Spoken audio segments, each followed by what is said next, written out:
This week on the APUSHow, we're looking at Chapter 26, A World at War. We'll look at a war on two fronts. We'll look at a war in Europe and a war in the Pacific. I sure hope nobody tried to front on the war on two fronts, because when you try to front, what happens, Taft? That's right, you get stolen. We'll look at the American people in wartime.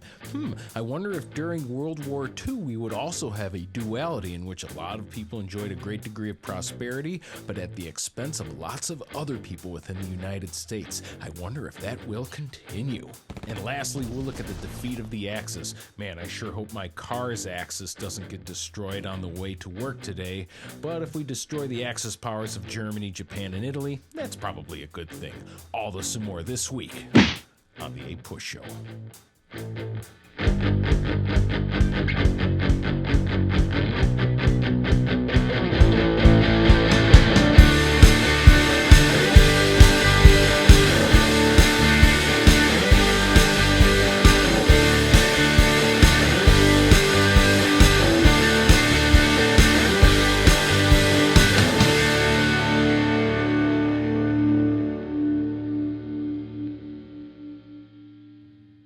We begin our analysis of Chapter 26 by looking at a war on two fronts, which is actually a fitting name considering the constant duality of American history, as America struggles to be what it wants to be and to what it actually is. In fact, for much of American history, duality is perhaps an over-reductive and overly simplistic view of American history, as usually it's way more than just two things working against one another to make America of what it actually is, as opposed to what America would like to be, depending on who you ask. But in this spirit of duality, we'll see that the United States during World War II was heavily unified in terms of its support for the war.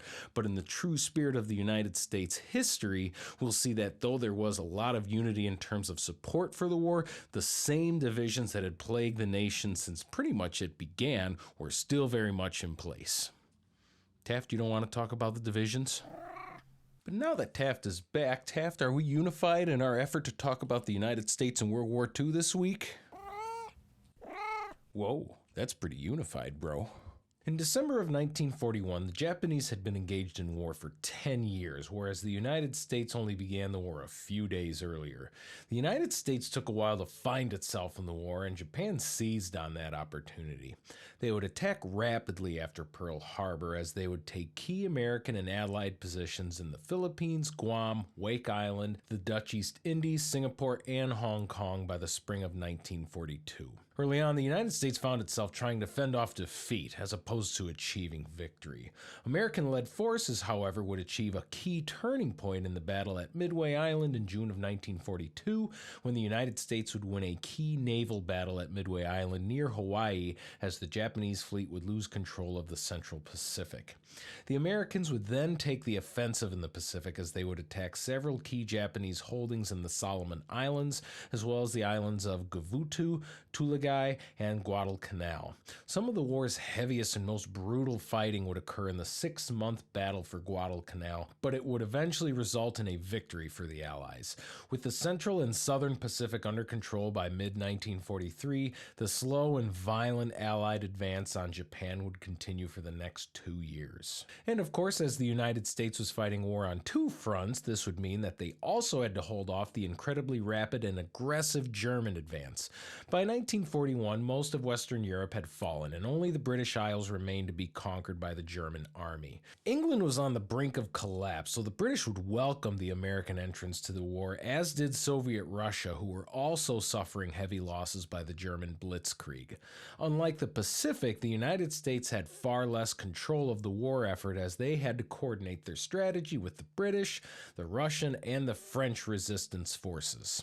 The Russians wanted an invasion of France as soon as possible, as Russia was tired of relying on using the winter and their own population to slow down the German attack. It's also worth noting that of the nearly 75 million civilians and soldiers that died in the war, over 20 million of them were Russian, one of several aspects of Russian history that has ingrained within the Russian population the notion that suffering is and always shall be a part of the Russian identity. But an invasion of France would not come soon enough for Russian liking, as the Allied invasion would instead attempt to take German-controlled northern Africa and Italy in order to knock the Italians out of the war.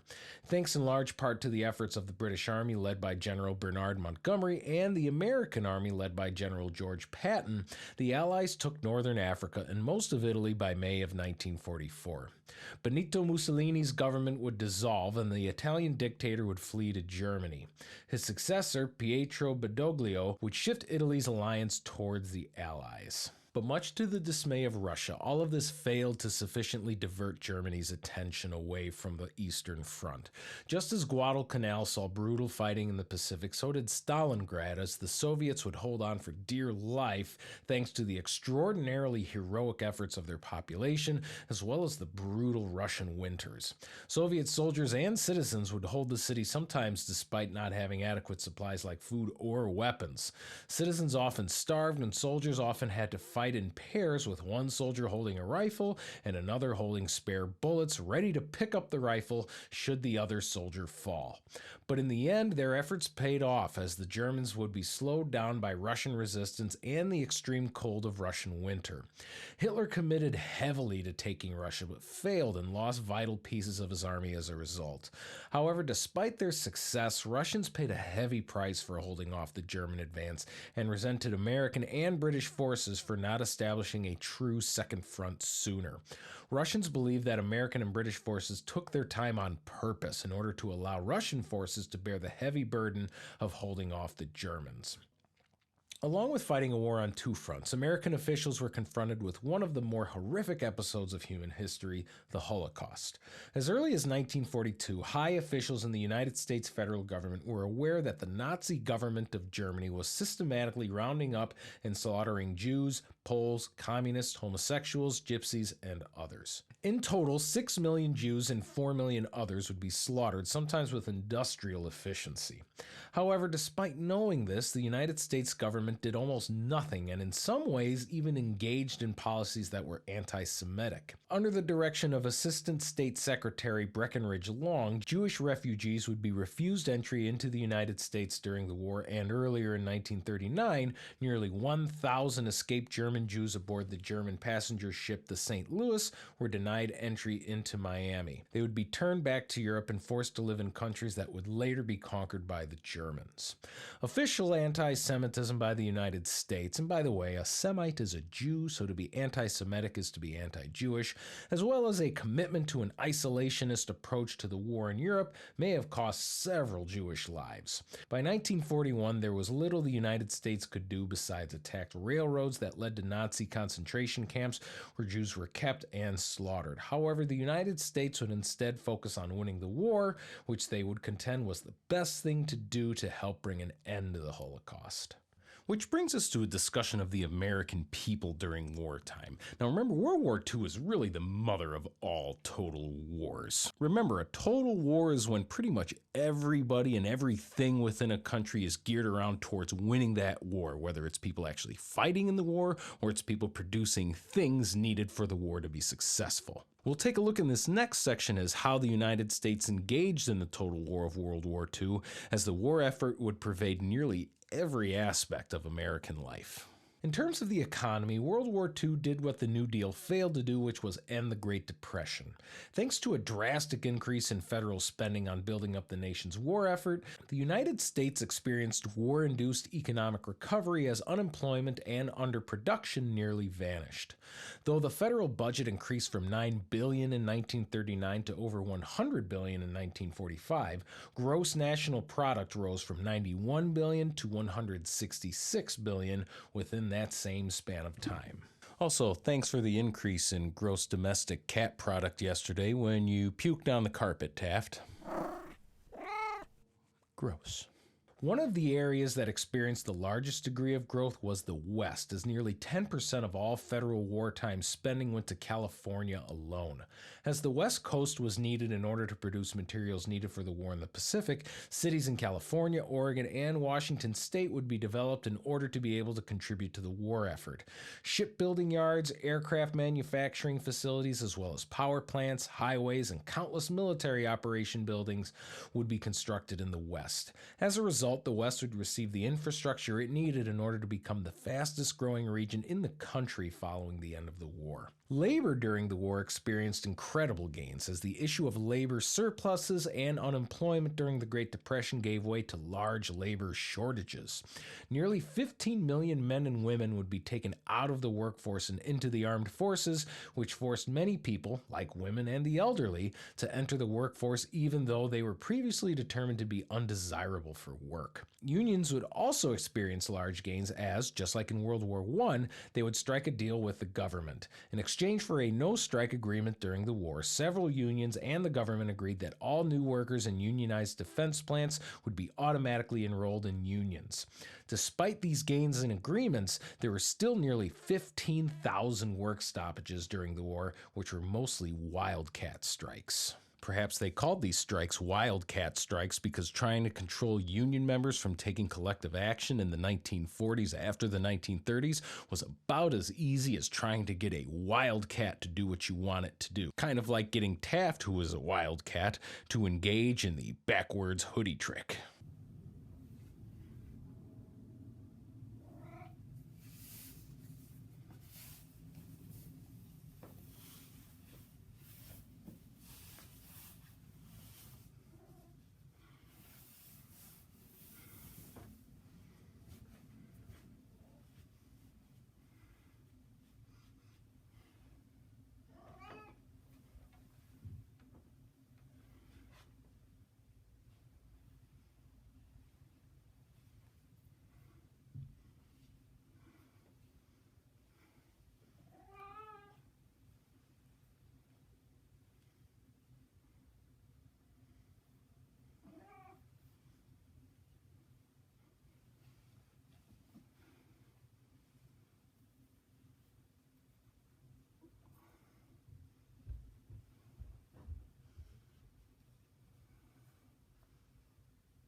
Taft, based on our lack of success, I would say you are a wildcat. The wildcat strikes generated severe backlash from the American public, as well as state and local governments who would pass laws and measures to limit union power. The fear of weakening purchasing power of the American dollar, also known as inflation, would lead to the establishment of the Office of Price Administration. With the passage of the Anti-Inflation Act of 1942, the country sought to stabilize the boom created by federally driven war production. Under the leadership of Leon Henderson and later Chester Bowles, wages and prices for goods would be set at fixed rates. There would also be a complicated system of war rations, as common items like butter, coffee, sugar, meat, canned goods, and shoes would all be rationed out. Cat food was probably rationed too, Taft. And Taft presents a common issue with rationing, as many people would illegally acquire goods on the black market. Many others resented price and wage fixing, as the government debt, also known as the deficit, would increase by over $200 billion. To pay for this, the government would rely on bonds, but would also rely on increasing income taxes by passing the Revenue Act of 1942, which raised taxes on the American public. The highest bracket saw tax rates as high as 94%, and even Americans earning the lowest incomes would also be taxed for the first time. In yet another heavily socialized effort, the government would also institute the War Production Board in order to more efficiently mobilize war production on the home front. Though the organization often struggled to bring order to war production and was often unable to coordinate spending and production with the Army and Navy. But despite its limited authority compared to its World War I equivalent, the War Industries Board, the WPB managed to fulfill most of the country's war needs.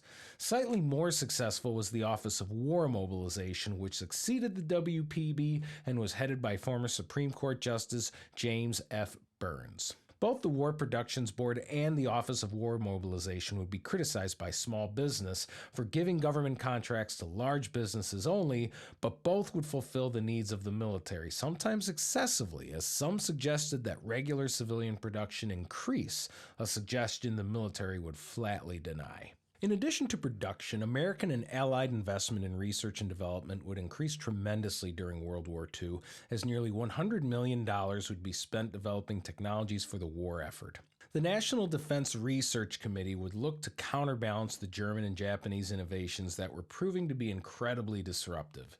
Innovations like improved U-boats, better tanks, and rockets that could travel hundreds of miles for the Germans, along with improved aircraft and naval travel for the Japanese, were early setbacks for the Allies, but technologies would be developed to counteract some of these measures. Radar and sonar would allow Allied forces to determine the location of enemy aircraft and submarines from miles away, thus allowing evasive and preventative measures to be taken. Additionally, the Allies would develop bomber airplanes that could travel greater distances and higher altitudes. In terms of deciphering intelligence from the enemy, Britain would embark on the top-secret Ultra project, which would help decipher secret encoded German messages. Building largely off Polish technology, British scientists led by Alan Turing would develop an early version of a computer to decipher German messages, which allowed the British to know in advance what the Germans were up to. Alan Turing's contributions to the war effort were irreplaceably valuable and perhaps saved the country from German conquest. After the war, Turing, who was secretly a homosexual, would be outed and forced by the British government to undergo trial and chemical therapy, as homosexuality was criminalized in Great Britain until 1967. Alan Turing, arguably one of the great heroes of World War II for the United Kingdom, would commit suicide in 1954 at the age of 41. The American equivalent of the British intelligence project Ultra would be the American Magic operation. Primarily used to decode Japanese intelligence, this would essentially do what Ultra did to decode German intelligence. The Americans actually developed this technology before the Japanese raid on Pearl Harbor, but as we obviously know now, magic was not used to decode the attack on Pearl Harbor, as we were completely unaware that it was going to happen. And as we examine the different experiences of various races within American society in World War II, we see that though support for the war effort unified the United States to a great degree, it did not heal centuries-old divisions that were still firmly in place. However, the war would become a catalyst for further erosion against American white supremacy. African Americans were keenly aware of what happened in World War I, when many African Americans clamored to engage in the war effort, hoping that heroism and victory on the battlefield would mean better treatment at home. Based on the massive instances of racial violence and the resurgence of the Ku Klux Klan after the war, African Americans were beyond disappointed. In the outset of World War II, African Americans would again clamor to support the war, but rather than hope for better treatment, they would instead demand better treatment. They would achieve a symbolic victory in the establishment of the Fair Employment Practices Commission, or the FEPC. This was a key concession given by Franklin Delano Roosevelt to labor leader A. Philip Randolph, who threatened to organize a march on Washington to protest racist hiring policies in war production facilities throughout the country. Though the FEPC was limited in its ability to ensure workplace equality, it was at least a symbolic victory for African American labor. But throughout the war, racial tensions in major cities would grow. As many urban centers, African American communities would also grow as blacks migrated from rural areas looking for work. One particularly violent outburst would occur in Detroit in 1943, in which an altercation at a park would lead to a 2-day riot, resulting in the death of 34 people, 25 of them black. African American leaders would also challenge systems of racial segregation by establishing the Congress of Racial Equality, or CORE. CORE took a more confrontational approach towards civil rights than what was common previously. CORE would organize sit-ins and demonstrations against segregated spaces, and they would achieve victory in convincing a Washington, D.C. restaurant to integrate. Their approach was fairly revolutionary, as CORE would somewhat be a precursor to the civil rights organizations that would emerge in the 1960s. Native Americans would endure negative experiences regarding their culture and the war. Though there are some symbolic instances of respect paid to various Native American contributors to the war, like Ira Hayes, who helped raise the flag in the iconic Iwo Jima picture, and of course there's the code talkers, who spoke on the radio to one another in their Native American language to avoid translation by enemy intelligence. However, many Native Americans would be lured away from home by the war effort and would never come back, as they became more familiar and able to access the comforts of capitalist American life. Also, the push for unity would undermine many of the efforts to preserve reservation life to such a degree that John Collier, the man who did a great deal to preserve Native American culture as head of the Bureau of Indian Affairs, would resign. And in typical American fashion, the United States would come to rely heavily on the labor of Mexicans in order to keep the country going. You may remember that during the Great Depression, the United States government would deport many Mexicans in order to ensure job opportunities for white Americans. Well, now with labor sorely needed, Mexicans would be hired again. The Bracero program would be a coordinated effort between the United States and Mexican governments in which Mexican workers would be given temporary work permits to come to the United States. Mexican Americans like African Americans would also be attracted to major cities to work in many of the now available factory jobs. In Los Angeles, a large Mexican community would attract white hostility in the Zoot Suit riots in the summer of 1943. Essentially what had happened was some sort of altercation between Mexican American teenagers and white American sailors, which caused the sailors to travel to Mexican neighborhoods and jump Mexican youths who were wearing a certain style of suit called a Zoot Suit. However, when the Mexican youths fought back, that's when the police came in and arrested the Mexicans and not the white sailors. As a result, Los Angeles would pass a law prohibiting Zoot Suits. And thankfully, with the prohibition of Zoot Suits, Los Angeles has never experienced any gang violence in the city ever since. Not. But perhaps one of the more famous and enduring pictures we like to paint of the American home front during World War II is that of Rosie the Riveter, or the woman at work. During World War II, often out of necessity, women would find themselves needed in factories in order to provide key labor for the war effort. Outside of necessities, improvements in industrial technology also limited the need for heavy labor, and thus women were more able than ever to contribute in the workplace. As a result, female employment would increase by nearly 60%, many of the women older and also married with children. However, gender and racial discrimination still occurred as women were often separated from men and separated by race and paid less than their male counterparts. Nonetheless, they were needed, and factories would attempt to entice women to work with advertisements like Rosie the Riveter, which sought to somewhat present a picture of female empowerment in service to their country. There were also less flattering advertisements, which would exclaim that working in a factory was as easy as making a dress or baking a cake. Regardless, women would join unions and engage in work which would further erode negative images of women working. But childcare for working moms was limited, and with many men off fighting the war, many children would be left on their own. Children would often be left alone at home, and in some instances, children would be left in cars, in parking lots, while women worked inside of factories.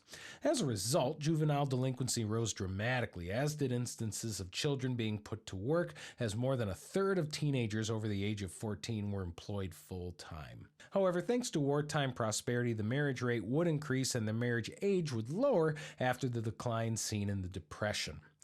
With this increase in marriages, as well as a post-war economic boom, a baby boom would result after the war.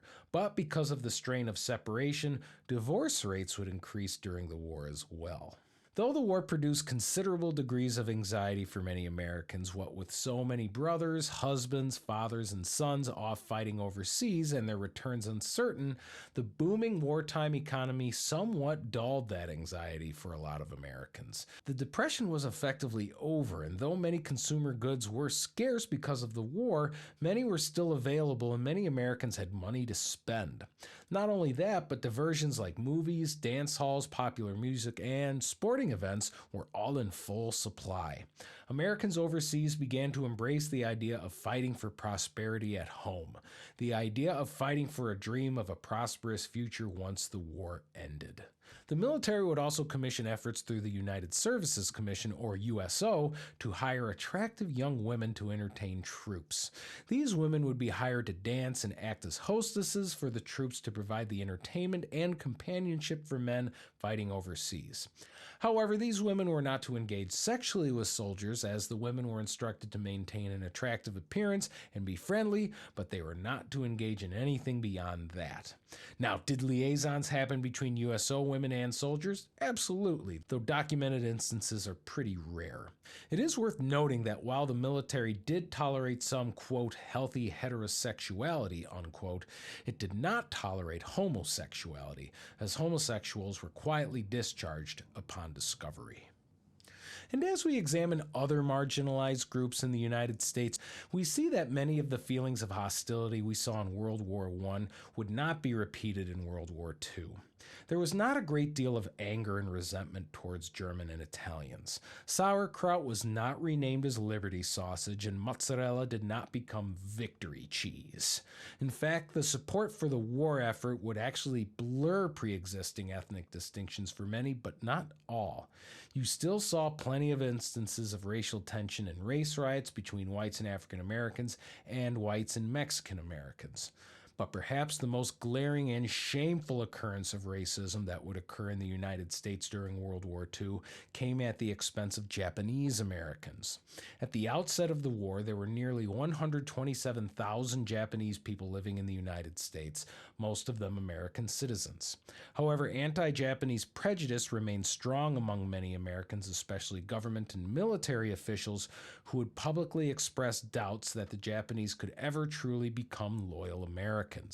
Several Americans and government officials suspected that Japanese Americans were secretly spying and conspiring with the Japanese government to destroy the United States. They would point to Pearl Harbor as proof of their suspicions, despite the fact that there was zero evidence to confirm these suspicions. Despite objections by many government officials and most of the American public either rejecting or expressing little interest in taking up the cause of anti-Japanese actions, FDR signed Executive Order 9066, which authorized for the forced internment of Japanese Americans. Nearly 100,000 Japanese Americans would be rounded up, forced to relinquish their businesses, properties, and most of their possessions, and taken to relocation centers in the more interior parts of the United States. These centers were usually located in mountains or deserts, and though they weren't as bad as, say, concentration camps run by Nazis in Poland and Germany, they were still concentration camps by definition. Facilities were very minimalist, and the experience was nothing short of comparable to a prison. While the Japanese were forced to live in concentration camps based on the false claim that they were conspiring with the Empire of Japan, their property and businesses would be taken over by white Americans. It was nothing short of theft and criminal relocation of people who were only guilty of being foreign-looking to mainstream Americans. The United States Supreme Court would determine the policy of Japanese internment to be constitutional in the Korematsu v. United States case of 1944. By the end of that same year, most of the interned Japanese were released, where once on the outside, they faced continued hostility and persecution. And when they finally were permitted to return to their homes on the West Coast, most found their homes and businesses in white American hands, never to be returned. Decades later, in 1988, the United States Congress voted to award reparations to Japanese Americans affected by internment, nearly 45 years after the fact, after most of the people involved had already passed away. Interestingly enough, though the war with Japan significantly reduced the social status of Japanese Americans in the United States, it did wonders to improve the social status of Chinese Americans. It was definitely the enemy of my enemy is my friend kind of deal, as the Chinese, who were at war with Japan, would see many hostile government policies towards them eased and erased. The Chinese Exclusion Acts that had been in place since the 19th century would be repealed, and thousands of Chinese living in the United States would become legal citizens for the first time. Also, hostility towards Chinese Americans would decrease, though not disappear, as government propaganda would paint a more positive picture of the Chinese, and as the Chinese would take jobs in American factories, like nearly everybody else, greater interaction and decreased isolation would also lower anti-Chinese attitudes among many Americans. As the 1944 election approached, FDR was poised to run for yet another unprecedented fourth term. However, many of the New Deal policies that were the cornerstones of his presidency in the 1930s had become perceived as irrelevant and no longer useful by his increasingly influential conservative opponents. As unemployment was no longer an issue thanks to wartime job creation, projects like the Works Progress Administration and the Civilian Conservation Corps were often scrapped by FDR so he could get more people to vote for his wartime measures.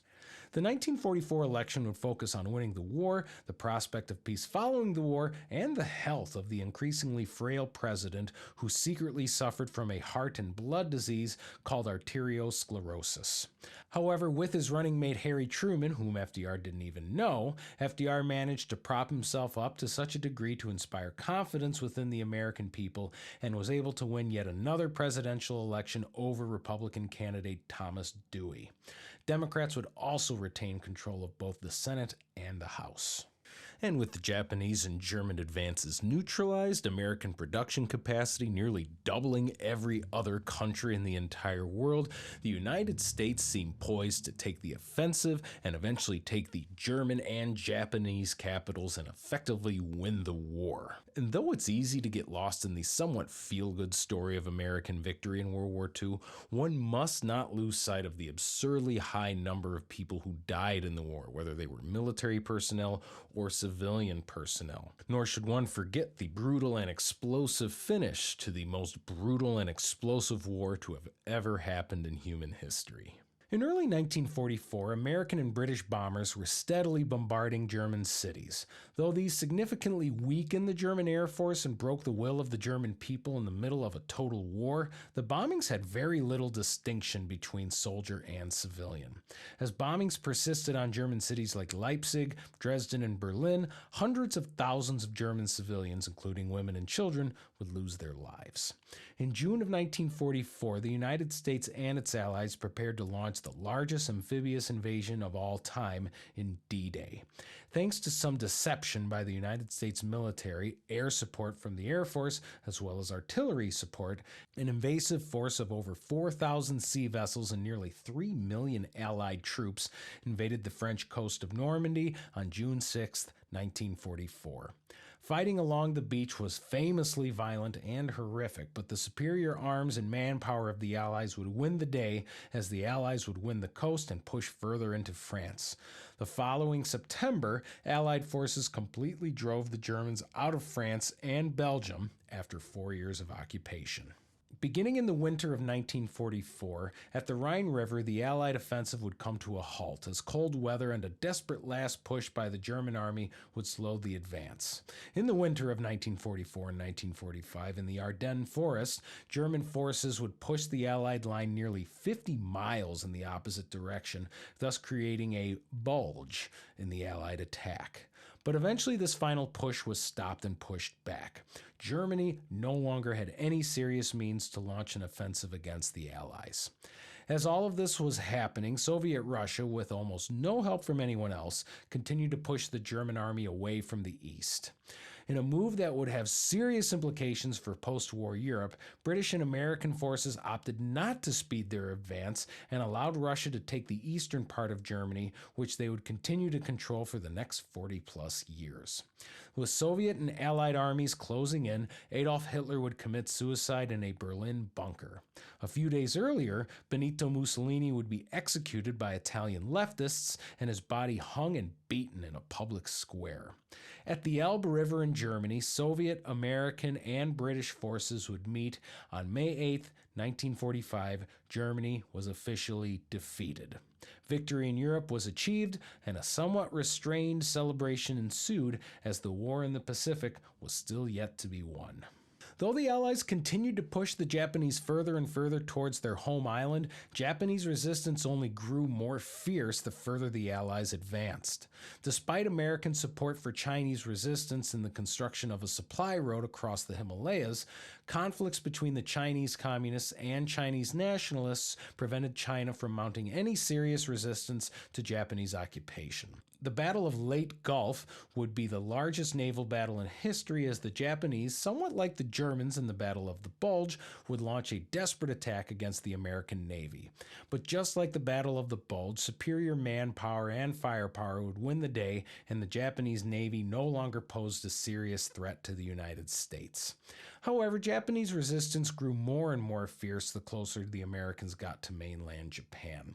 The small volcanic islands of Iwo Jima would be fiercely defended by Japanese soldiers, as many Japanese would literally fight to the death rather than surrender. Similarly, the use of Japanese kamikaze pilots who would conduct suicide missions to destroy American ships and aircraft also proved to be devastating. The United States would take the island of Okinawa, which was only 370 miles away from Japan, but it was taken at a great cost, as the Allies would suffer nearly 50,000 casualties compared to 100,000 Japanese casualties. Americans feared an invasion of Japan, as Japanese defense would ensure a staggeringly high casualty rate on both sides.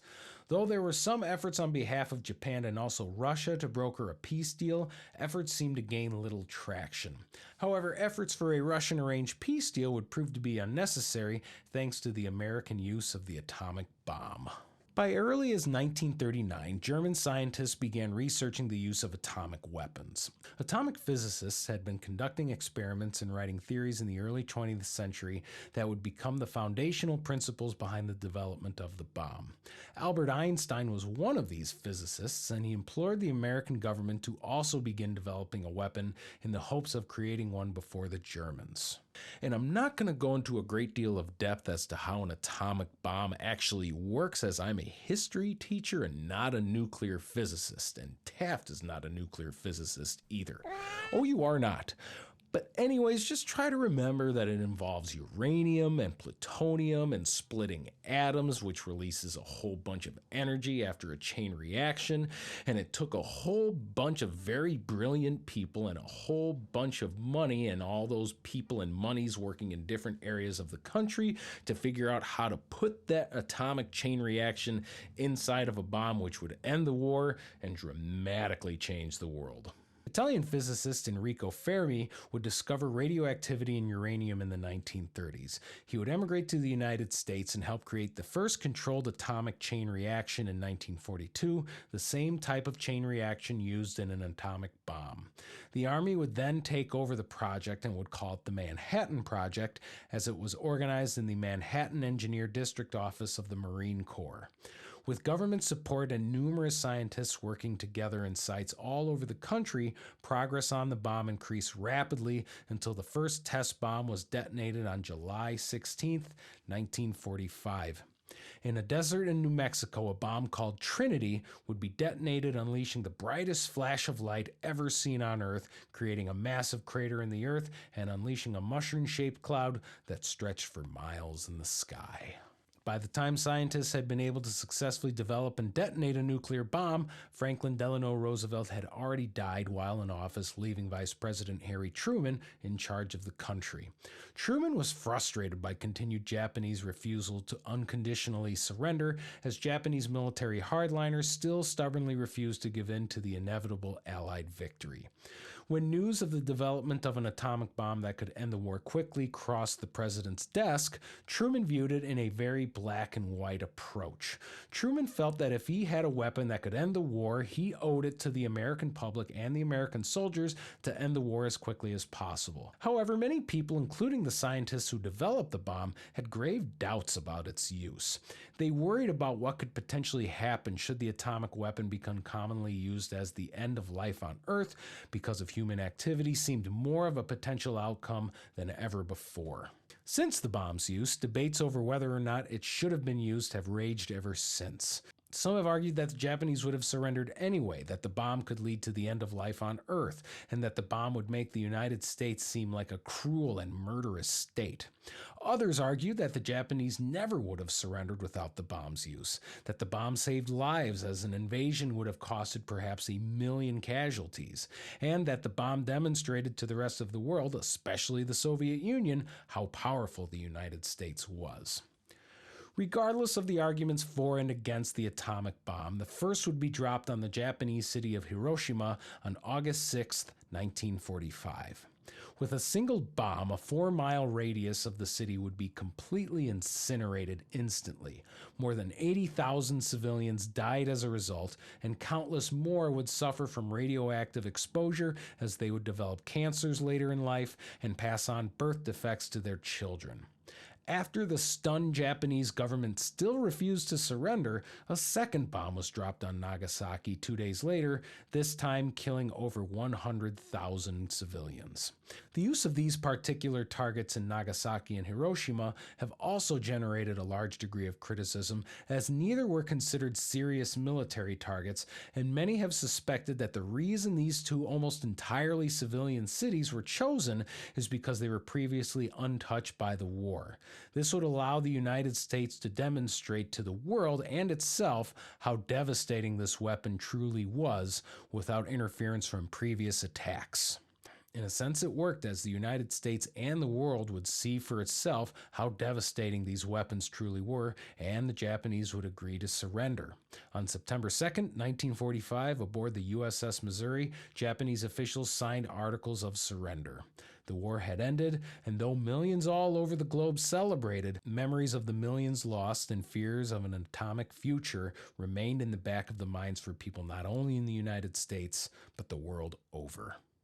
Next week, we'll look at the United States in the post-war world as yet another duality would occur. On the one hand, you have the United States as the sole remaining industrial power completely untouched by the war, which put them in a great position in terms of world trade and global politics. On the other hand, you had a growing conflict and standoff between the United States and the Soviet Union, which would undermine any and all peace efforts that would be taken for the next several decades until the 1990s. As always, on behalf of William Howard Taft and myself, thank you guys so much for watching, and don't forget, we gotta keep pushing, G.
Sheesh, Taft, I think that was our best effort yet. You were good for the most part. You sat there. Just a good discussion about World War II.